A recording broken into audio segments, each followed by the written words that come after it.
Jemi sot në Mbrostar Ura, erdha për takuar qytetarët dhe për të bërë një vizitë. Tani ndodhem te shkolla Halit Grëmi, shkolla 9-vjeçare e kësaj zone. Dhe shikoni se sapo del nga porta e shkollës me çfarë përballen fëmijët dhe banorët e kësaj zone.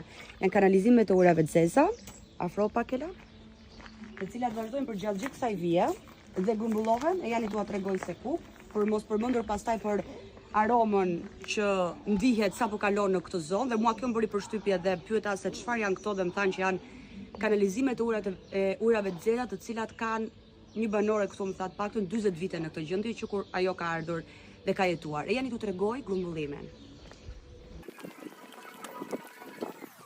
Tani kjo është një nga pikat ku grumbullohen, kanalet vazhdojnë përgjatë gjithë zonës edhe përgjatë vijës të shtëpive të banuara. Dhe gjendja është e tillë thuajse në gjithë Mbrostar Urën.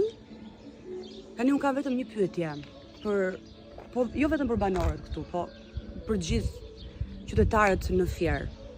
Kanë 3 mandate në pushtet.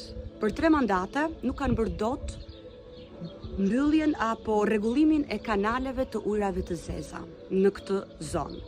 Mendoni që ju duhet dhe një mandat tjetër, pra 12 vite në pushtet. Të keni një mandat tjetër, mandatin e 4, për të mbyllur kanalizimin e urave të zeza,